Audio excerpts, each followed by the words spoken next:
Saregama Karwa 2.0. A bitter pill to swallow. The phrase is speculated to have originated from the nasty taste of medicines meant to cure and heal, and is used to describe something which is difficult to accept. The phrase has been in use since the 1600s. In the 1700s, Rapin, a writer about the history of France and Italy, added the word bitter to the phrase. This event, which happened on the 7th of September NS, was immediately followed by the reliving of time after with a total expulsion of the French out of all Italy, a bitter pill to swallow. Since then, people have referred to an uncomfortable set of facts as a bitter pill to swallow or a hard pill to swallow. A chip on your shoulder. The idiom, a chip on your shoulder, perfectly describes all the troublemakers and bullies who go around looking for an argument or holding a grudge that eventually leads to a physical fight or altercation. As for its origin, Americans claim that it comes from an American game called Chip on Your Shoulder that kids used to play back in the 1800s. A chip of wood was placed on one's shoulder and the other had to knock it off. When the chip was knocked off, the fight began. Similarly, back in medieval Europe, a knight would throw down his gauntlet, and if the opponent picked it up, the challenge was accepted and the fight began. A dime a dozen. Now this one is a really old one. The idiom, a dime a dozen, is used to describe something that is cheap, easily available, abundant, or plentiful. It probably originated somewhere during the early 1800s, a time where certain goods like eggs and a variety of fruits and vegetables were sold by the dozen for not more than a dime. A dime is a unit of currency that is 1/10 of a dollar or equal to 10 cents. Now, I don't know what the value of a dime was during at that time as compared to today, but that sounds like a pretty good deal to me. A piece of cake. This means that something is very easy to do or simple. During slavery in the 1870s, it was a tradition to give cakes as prizes in competition, and this is where this phrase is thought to originate from. In some parts of the USA, slaves would partake in cakewalks, where couples would perform a dance, and the most graceful couple would receive a cake as a prize. From this, the expression began to be used. A storm in a teacup. Originating in Scotland in early 19th century, this idiom is the British version of the American phrase, a tempest in a teapot. Its meaning is to create a lot of fuss about a minuscule or unimportant issue. The phrase has been modified through time, but the current meaning can be traced back to Lord Chancellor Thurlow, who referred to an uprising on the Isle of Man as a storm in a teacup. That is, a battle that has been exaggerated, blown all out of proportion, and nothing really to worry about. Achilles' heel. This popular phrase means a weak or vulnerable spot. We happen to use this phrase quite often, but somehow not many are informed as to the story behind its origin. Well, the legend states that Thetis, mother of Achilles, dipped him into the river Styx with the end game of making him invulnerable. However, while doing so, his mother missed to cover his heel by the water, making that his vulnerable and weak spot. This phrase, however, wasn't popularized in English till the 19th century. A piece by Samuel Taylor Coleridge in The Friend, a literary, moral and political weekly paper, was one of its earliest citations. Ireland, that vulnerable heel of the British Achilles. As happy as a clam. The expression literally means to be very happy and content. But how and why would we associate feeling happy with clams? Well, it has been hinted that open clams give the presence of smiling. The etymology is bound to have been derived from the more full version of the phrase heard once in a while. As happy as a clam at high water. This is because high tide is suggested to be the happiest times for clams, as they are safe from the sights of their predators. With its origin in the early 19th century in the northeastern states of the United States, its original mention came to be found in a memoir, The Harp's Head, a legend of Kentucky in 1833. It never occurred to him to be discontented. He was as happy as a clam. At the 11th hour. The term at the 11th hour is used to denote something done at the last moment. This idiom is thought to have originated from the Bible and appears in the passage exactly as it is used today. And when they came that were hired about the 11th hour, they received every man a denarius. This was a reference to the story of labourers who came at the 11th hour of a 12-hour working day and received the same income as those who had been working all day. It began to be commonly used in the 19th century. Some have settled upon a specific time for the 11th hour, between 5 and 6 p.m. Ball and chain. Ball and chain is something that is more often than not an obligation that restricts one's independence or limits one's possibilities for individual interests. It has also been coherently used as misogynistic humor to refer to a wife or a girlfriend who stifles their partner in some way. The phrase alludes back to the real perpetual killjoy, which was a heavy metal ball anchored to a prisoner's leg with a chain, so they couldn't escape. The phrase was being used both in England and USA by the mid-19th century, and perhaps a lot prior. Barking up the wrong tree. This idiom originated through hunting and dogs and means to have the wrong idea about a situation or a person or to take an erroneous approach to something. Dogs are often used on hunting trips, and when being chased, some animals climb trees to escape, and the dog stands at the bottom of the tree and the hunter then gets to know where the animal is. However, sometimes a dog can be mistaken and bark up the wrong tree. Its first usage in print was in James Kirk Paulding's novel Westward Ho in 1832. Basket case. Usually this expression is used to refer to a person or thing as unhinged or unable to cope. According to numerous reports, the origin of the term dates back to World War I and refers to the soldiers who had lost all their limbs and had to be carried in baskets. The term was coined by the US military when they refused the practice after the war. In 1919, an announcement was issued by the US Command on Public Information, making utilization of the expression. The Surgeon General of the Army denies that there is any foundation for the stories that have been circulated of the existence of basket cases in our hospitals. Beat around the bush. This expression means to talk indirectly or speak in a misleading way. This common phrase was coined in Britain during hunting. During bird hunting, participants would beat around bushes in order to rouse the birds. The first written reference was in 1440 in a medieval poem, Generides, a romance in 7-line stanzas, which mentions beat the bush. Bed of roses. The phrase bed of roses is said to originate from Christopher Marlowe's poem, The Passionate Shepherd to His Love, which was published posthumously in 1599. This idiom means an effortless or pleasant situation. And I will make thee beds of roses and 1,000 fragrant posies, a cap of flowers and a kirtle, embroidered all with leaves of myrtle. Wow, talk about romantic. Bite off more than you can chew. This commonly used term means to have taken on more work than you are capable of doing. This phrase dates back to the late 1800s in America, at the time when people used to chew tobacco and sometimes people would take a much bigger bite than they could chew. Hence the phrase. Break a leg. Break a leg!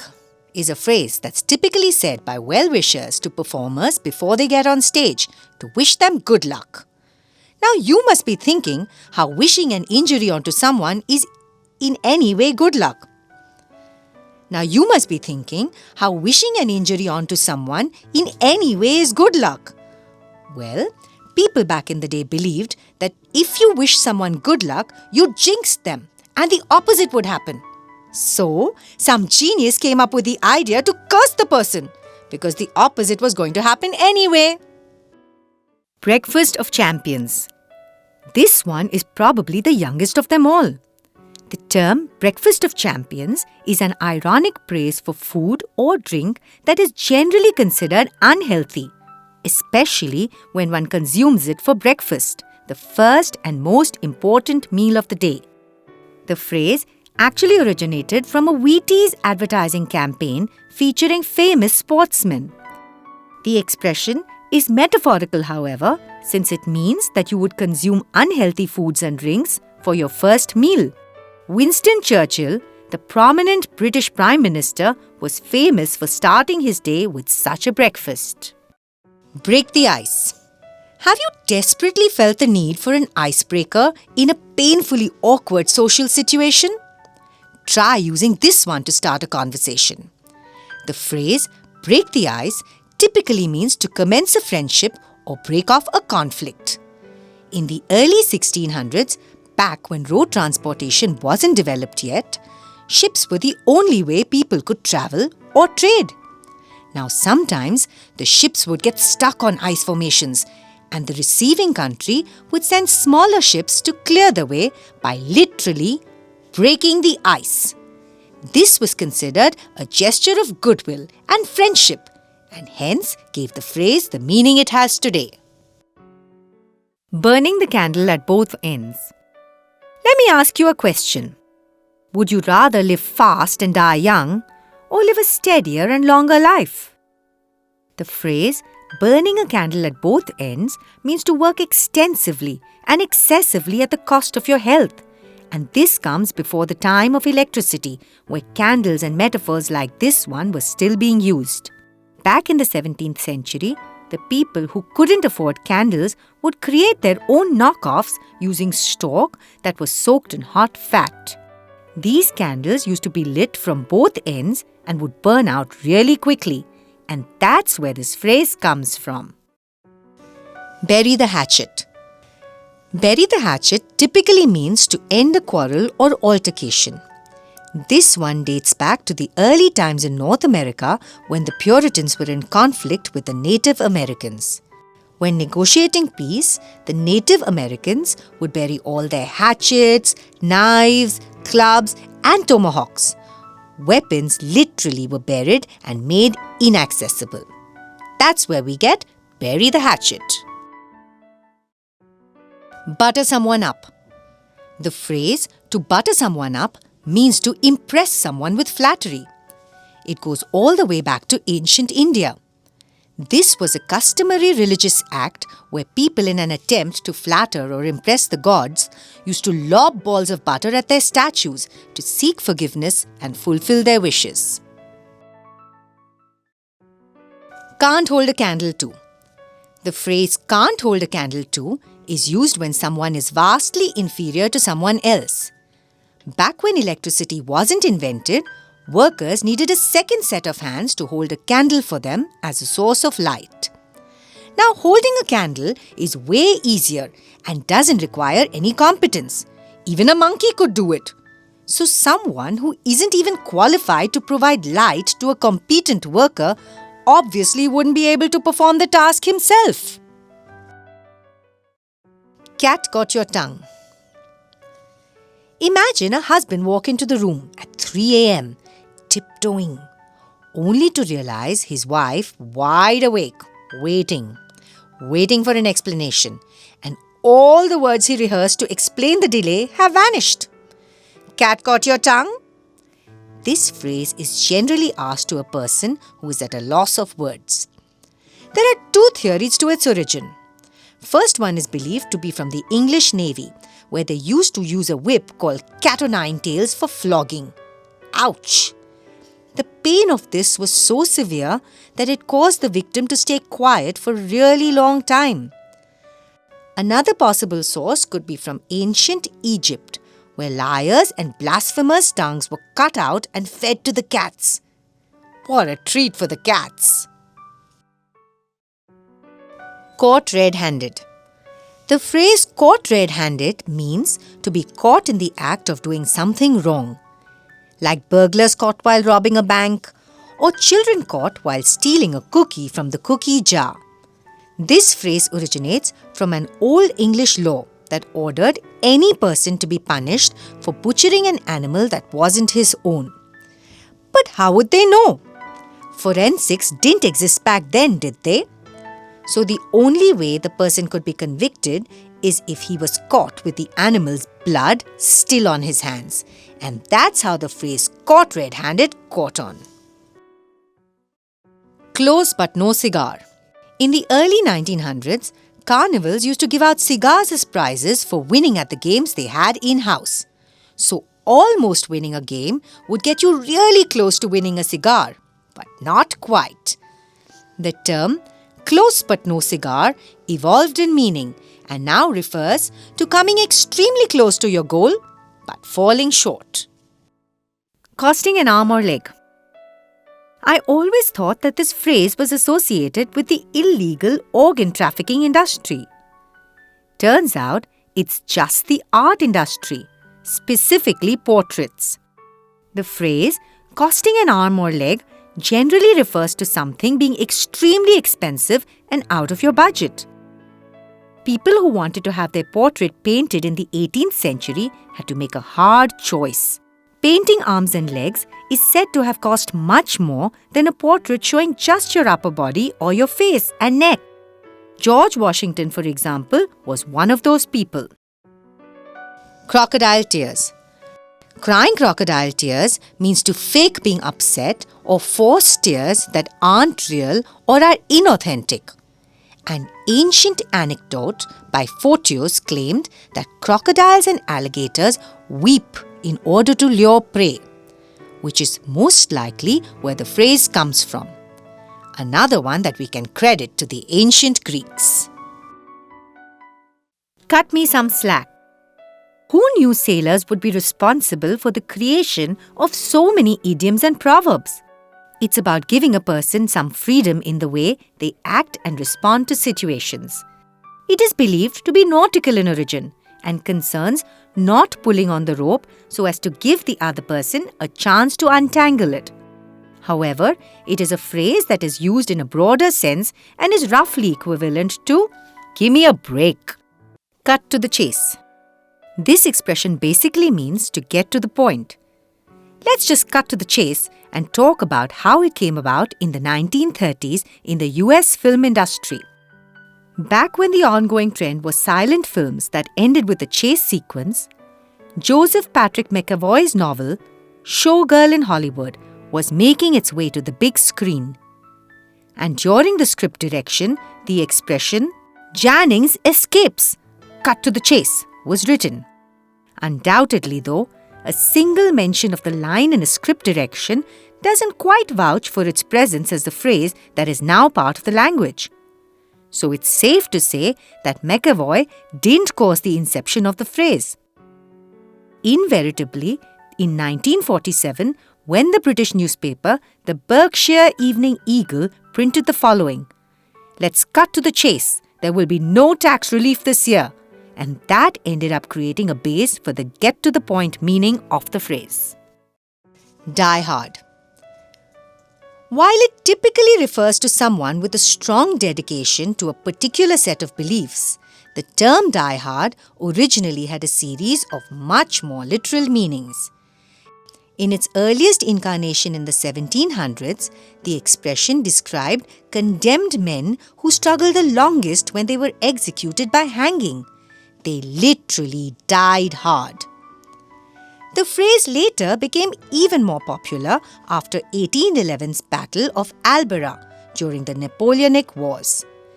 In the midst of the fight, a wounded British officer named William Inglis supposedly urged his unit forward by bellowing, Stand your ground and die hard. Make the enemy pay dear for each of us. Inglis's 57th Regiment suffered 75% casualties during the battle and went on to earn the nickname the Diehards. Don't count your chickens before they hatch. Don't count your chickens before they hatch is a nice way of saying don't get ahead of yourself.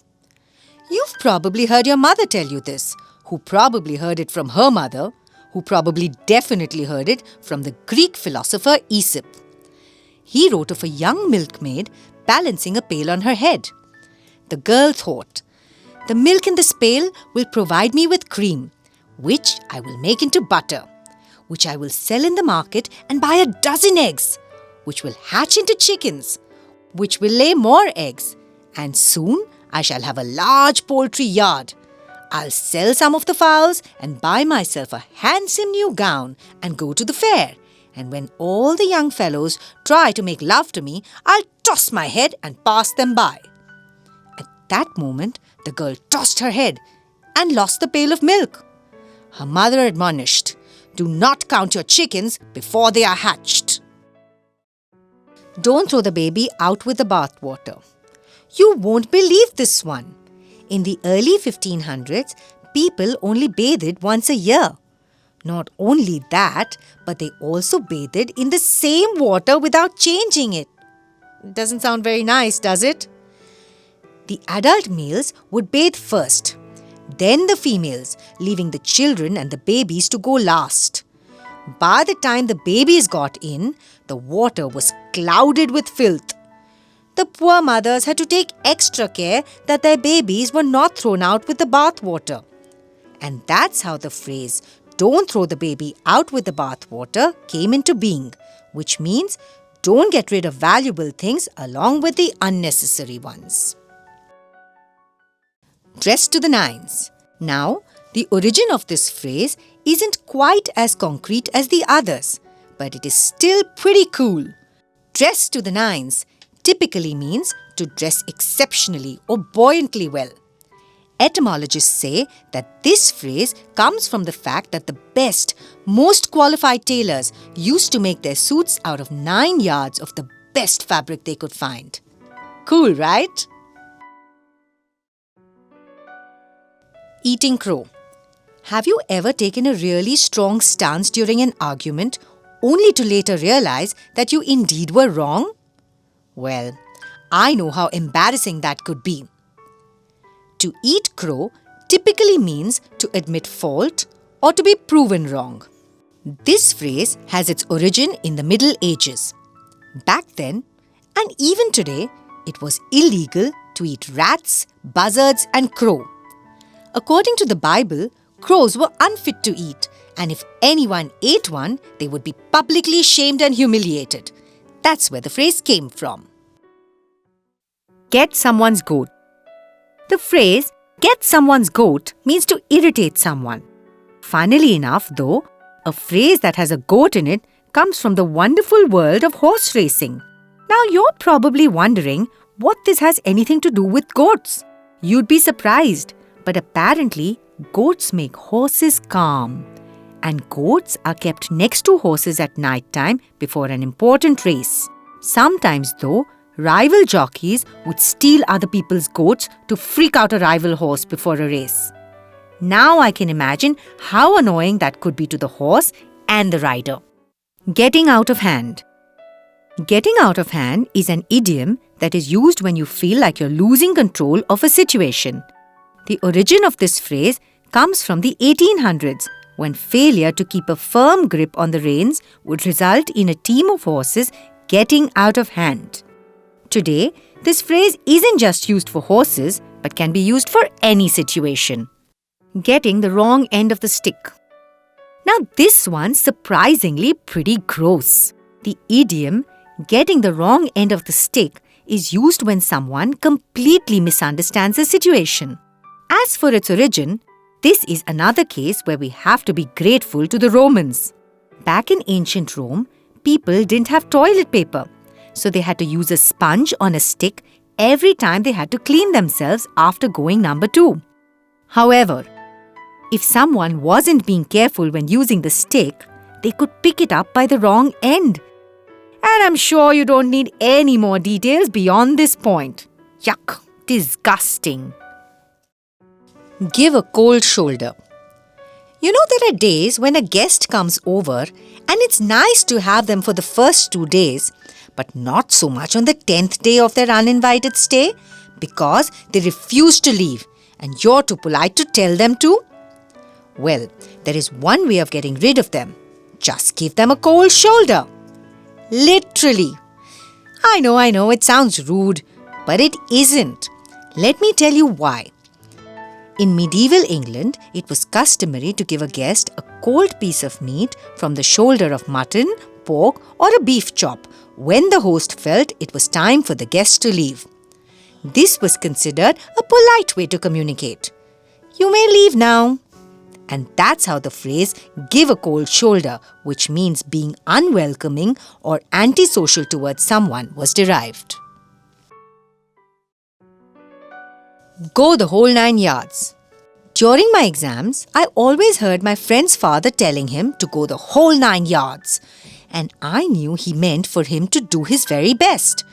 But I always wondered, why only 9 yards and not 10 or 20 or even 100 for that matter?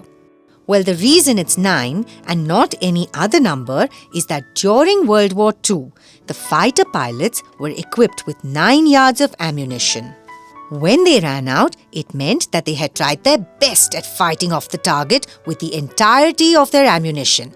And that's where the phrase, go the whole 9 yards, comes from. Have a skeleton in the closet. This means to have an embarrassing or scandalous secret from your past. It dates back to the early 18th century when it was thought that disgraceful family secrets or diseases had to be kept quiet and hidden away. But it is speculated to have originated from journalist William Henry Stowell, who first used this expression in his article for the British monthly periodical The Eclectic Review in 1816. It is also believed that the idiom is derived from the medical field when doctors weren't allowed to perform autopsies on dead bodies until an Act of Parliament permitting them to do so was passed in 1832. If they were to dissect a body, it had to be done in secret. Hiding an ace up one's sleeve. Any hidden or previously unexposed skills or tricks are considered as aces up one's sleeve. This phrase can be credited to the crooked gamblers in the wild and woolly West. Sneaky gamblers used to conceal actual aces under their sleeves in order to win at whatever they were playing. High and dry. This expression means to be left stranded or be in a difficult situation without any help, in both the literal and the metaphorical sense. The phrase primitively refers to the ships that were marooned. The word dry indicates that the ships were not just out of the water but had also been there for quite a while and were anticipated to remain there. The term was used in the London Times ship news column in 1796. The Russian frigate Archipelago yesterday got around below the Nore at high water, which, when the tide had ebbed, left her nearly high and dry. By hook or by crook. The phrase by hook or by crook basically means by whatever means necessary. The expression takes its origin from the times of landlords and common people of the 15th century. Sometimes the landlord gave his subjects permission to walk through his forest. They weren't allowed to cut the trees, but they could collect some fallen branches and firewood for timber. The peasants used a shepherd's staff with a hook on its head or a crooked knife shaped like a crescent, and that's where it gets its meaning from. I've got it in the bag. This phrase can be credited to the old New York Giants baseball team, and it means assured, secured, or as good as done. The Giants had a superstition that if the ball bag was carried off the field with them in lead, the game was in the bag and they would not lose. It was first recorded in 1920 in the Ohio newspaper, the Mansfield News. It takes two to tango. The expression "it takes two to tango" is used to indicate that both people in a situation are equally to blame. It is a reference to the South American dance tango, which necessitates two partners to perform. It originated in a 1952 song, Takes Two to Tango, by Al Hoffman and Dick Manning, and gained popularity consequently as an expression. It's raining cats and dogs. Now this one may seem a little strange to someone who's hearing it for the first time. But the phrase, "it's raining cats and dogs," basically means that it's raining very heavily. As absurd as this sounds, it is actually possible. Hurricanes sometimes lead to the formation of tornadoes, and tornadoes sometimes suck up a lot of things into the air, animals included. Unfortunately though, as it was taught to us in the 5th grade by Sir Isaac Newton, what goes up must come down, and this can lead to it actually raining cats and dogs. Now don't go around waiting for it to rain men, okay? Keep calm and carry on. Now this is a phrase that's more commonly used than most and has also got different variations of it. For example, keep calm and dream on, or keep calm and drink up. Just as how interesting this phrase is, its origin story is far more alluring and unexpected. It was designed as a motivational poster dated back to the World War II that was used as a sort of device by the British ministry. It was designed as a motivational poster dating back to the World War II that was used as a sort of device by the British ministry to increase the morale and empower the residents as they were constantly living in fear of the inevitable. An air attack by the Germans, perhaps. Thus was born this motivational slogan, "Kick the bucket." This phrase is actually the colloquial term for passing away or to die. Morbid, right? But it still doesn't make sense as to why buckets and kicking them is associated with dying. Well, there are few origin stories for the phrase. Morbid, right? But it still doesn't make sense as to why buckets and kicking them is associated with dying. Well, there are a few origin stories for the phrase. It initially showed up in print in the Dictionary of the Vulgar Tongue in 1785. A common theory to its origin is of hanging, when an individual stands on a bucket with a noose around the neck, kicks the pail and subsequently passes on. Kiss of death. Whoever has seen The Godfather knows the significance of the infamous kiss of death. The phrase has its origin in the Italian mafia and signifies the death or demise of something.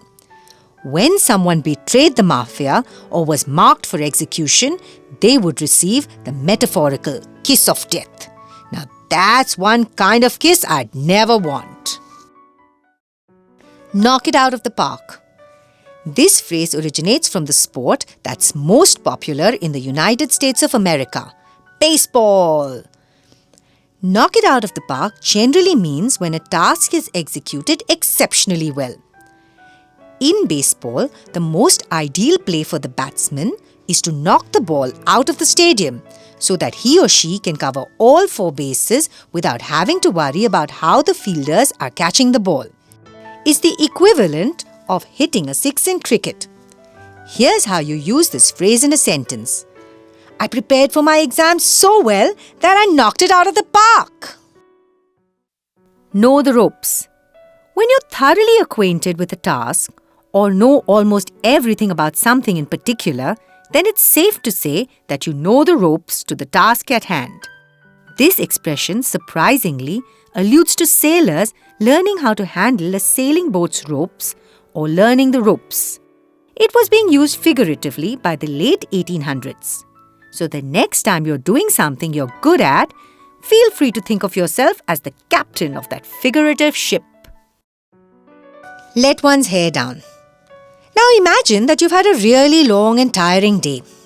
It's 8 p.m. You're still at work. You get a call from your friend to check up on your dinner plans. And she says, "Come on, you worked hard enough. It's time to let your hair down."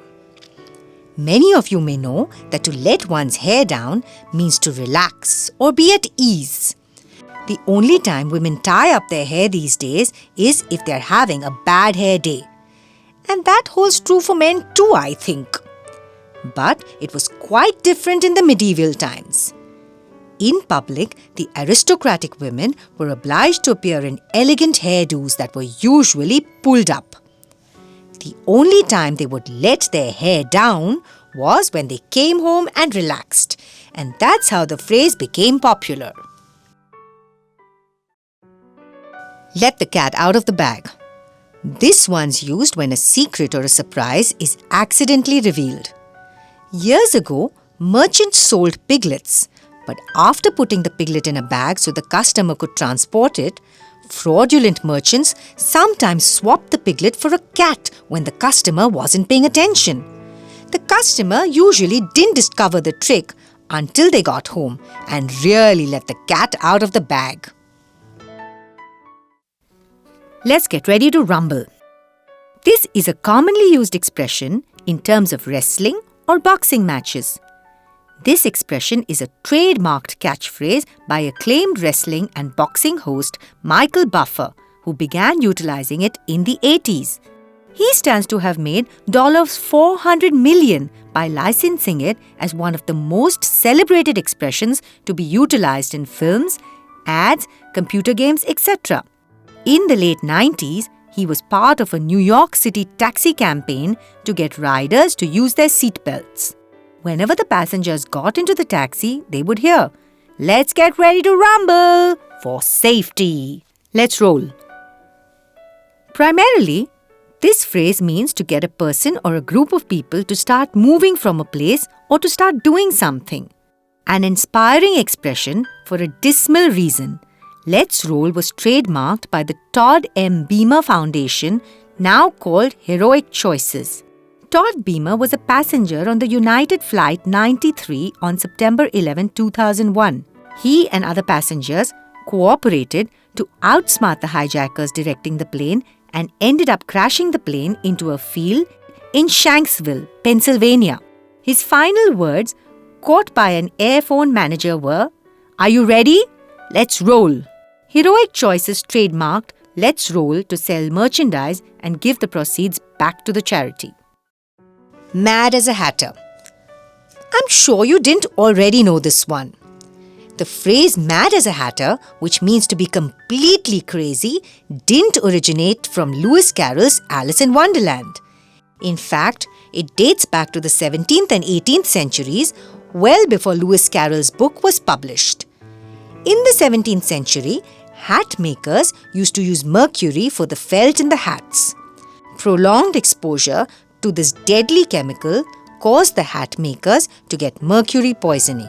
It was called the Mad Hatter disease and was marked by shyness, irritability, and tremors that would make the person appear mad. Make the grade. Now this one, just by the sound of it, seems pretty self-explanatory. Make the grade simply suggests that one has to reach the required standard to enter a university or get a job, etc. The most impressive thing about this phrase, however, is that it has nothing to do with taking exams. The word grade is short for gradient, and the phrase is derived from the railroad construction industry in the 19th century of the United States of America. Back in the non-high-tech age of the 19th century, calculations had to be carefully done on paper to make sure that engines didn't encounter sudden steep gradients. And this is how we ended up with the phrase, make the grade. Mind your P's and Q's. I'm sure all of you have seen someone behaving like an absolute idiot after having a few too many and then being escorted out of the bar by a bouncer. Well, the phrase mind your P's and Q's originated in a time where there weren't any bouncers. During the 17th century, bartenders used to serve beers in pints and quarts. When a customer's behavior started getting a little unruly, the barkeep would tell them to mind their P's and Q's. Now the term simply means to mind your manners, intoxicated or not. My ears are burning. In many countries and different cultures, a burning sensation in the ears supposedly means that a person is being talked about by others. The origin of this belief goes back to Roman times, when religious officials who observed natural signs paid particular attention to such things. According to them, if your left ear burned, it was a sign of bad intentions by the ones who were talking about you. But if your right ear burned, then you should be happy because you were being praised. Nobrainer.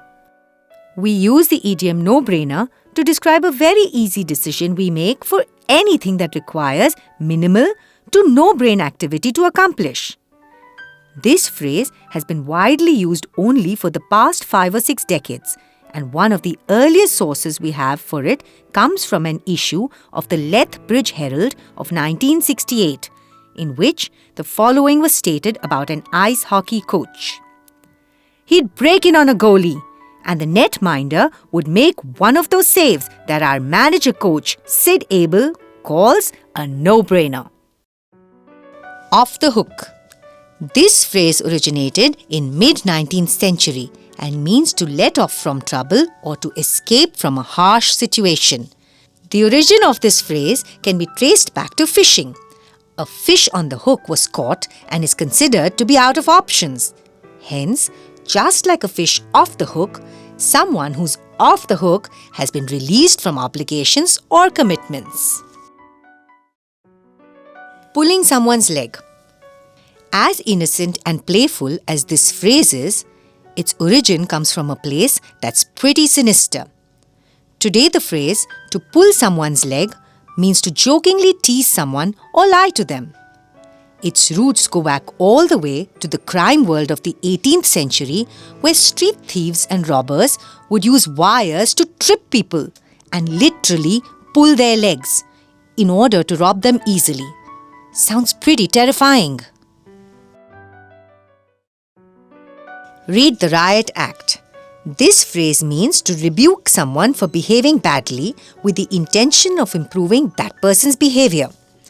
This comes from the Riot Act, which was brought into action by the British government as a result of the Jacobite rebellion of that year and granted power to the local authorities. If crowds of more than 12 assembled, authorities could read them a portion of the act, upon which they would have to leave or be imprisoned. Riding shotgun. Everybody likes to sit in the front passenger seat of a vehicle near the driver, and that is known as riding shotgun. Many a times, close friends or siblings argue as to who gets to ride shotgun. The term dates back to the 20th century in the Wild Wild West, during the time of stagecoaches. Alongside the drive rode a man who would be armed with a shotgun as a means to avert assaults. With time, the position came to be popularly known as riding shotgun. Furthermore, it was popularized by the Western movies in the US. Rub the wrong way.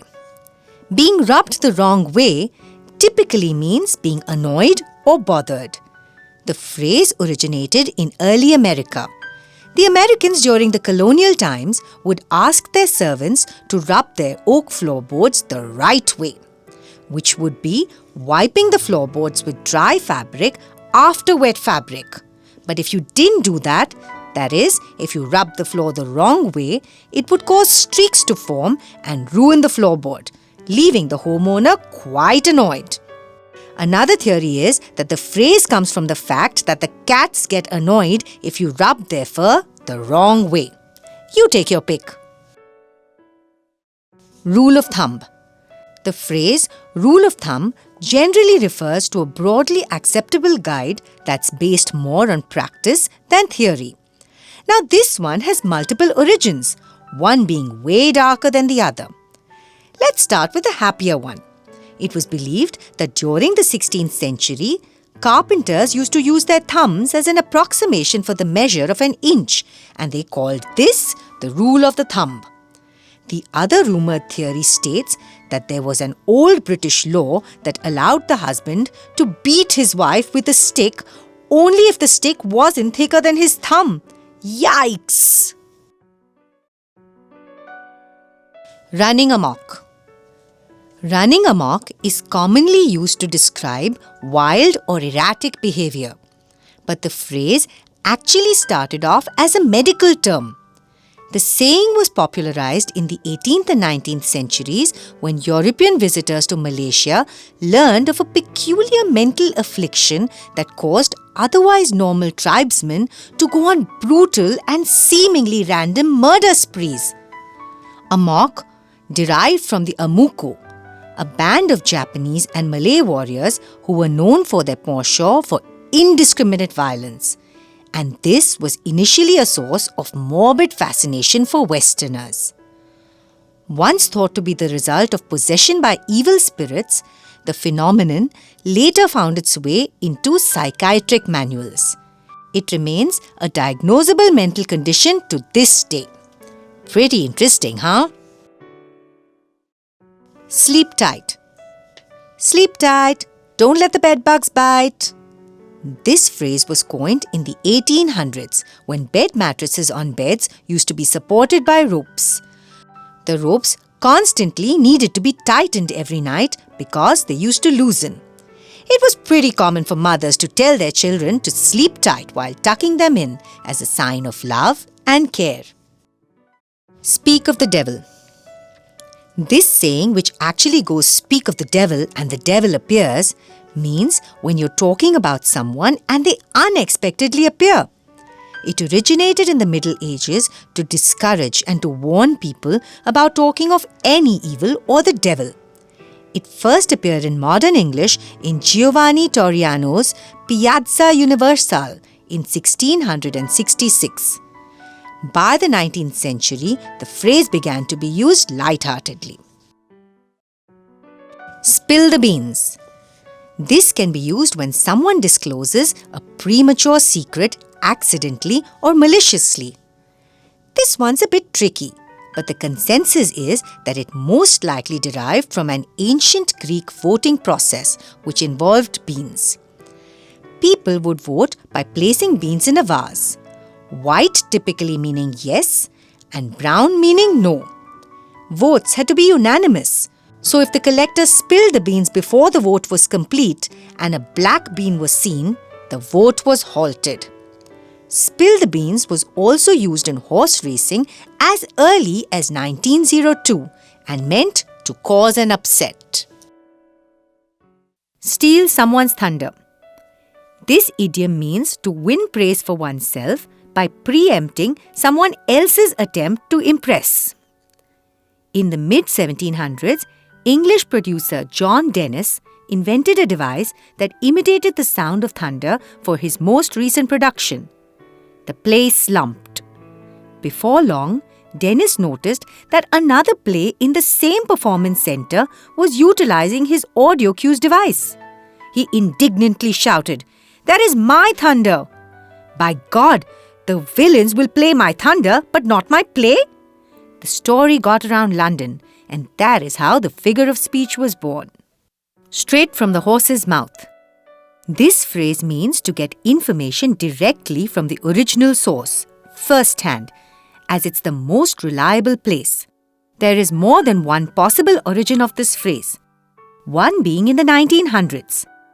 When people wanted to purchase a horse, they would examine the teeth of the horse to determine its age. Another origin of the phrase stems from the world of horse racing with all its gambling and gossip amongst those betting as to which horse was most likely to win. Those that were most closely associated with the horses were the trainers and the jockeys, and therefore were the most credible sources. The expression "from the horse's mouth" is said to indicate a level higher than being from the horse itself. To further validate its origin in the horse racing context, the phrase is seen in the printed version of Syracuse Herald in 1913. I got a tip yesterday, and if it wasn't straight from the horse's mouth, it was jolly well the next thing to it. To add insult to injury. The term to add insult to injury is said when one worsens an already unfortunate situation by doing something more. It was first recorded in the mid-1700s and comes from one of the fables told by Aesop, the bald man and the fly.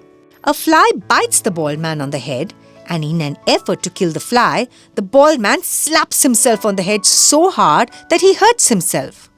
The fly then mocks the bald man. "You want to avenge an insect's sting with death? What will you do to yourself, you who have added insult to injury?" The moral is that revenge will hurt the avenger. To feel under the weather. This is used when somebody is feeling unwell, and this expression is believed to be nautical in nature. When a sailor was feeling ill, he would be sent under the deck to recover, where the movement of the ship was less. This would protect them from adverse conditions as they were literally under the weather. Turn a blind eye. Turning a blind eye means to refuse to acknowledge a known truth or ignoring undesirable information. This idiom is attributed to an incident in the life of British Admiral Horatio Nelson, who was blind in one eye. During the Battle of Copenhagen in 1801, Admiral Sir Hyde Parker, in command of the British forces, sent a signal to Nelson's forces, commanding them to seize the action. When this order was brought to Nelson's attention, he lifted his telescope up to his blind eye, saying, "I have the right to be blind sometimes. I really do not see the signal." And most of his forces continued to press home the attack. Waking up on the wrong side of the bed. Waking up on the wrong side of the bed in the olden days was probably the worst mistake you could ever make. This phrase is typically used when you're having a bad or rather unfortunate day. It happens to the best of us, and we've all questioned the authenticity of this superstition, whether we believe in such things or not. Its origin can be credited to the ancient Romans. In ancient Rome, getting out of bed on the left side was considered a bad sign and plain bad luck. And if you made that mistake, your day was destined to be a very bad one. It's the Roman equivalent of a black cat crossing your path. When pigs fly. This one is used to indicate that something is highly unlikely to happen, and it is a variation of the phrase, "when hell freezes over." It is thought to be originated either in Germany or Scotland, and is also used in Lewis Carroll's Alice's Adventures in Wonderland. This expression was in use for over 200 years as a sarcastic retort to any overly optimistic prediction made. White elephant. Albino elephants were highly regarded and considered as great status symbols for monarchs in India and other parts of Southeast Asia before the 1800s, and they were cared for lavishly. But they soon started to realize that caring for one wasn't as easy as they imagined. The idiom white elephant eventually evolved to mean any valuable but burdensome possession of which its owner cannot dispose and whose cost of upkeep is out of proportion to its usefulness or worth.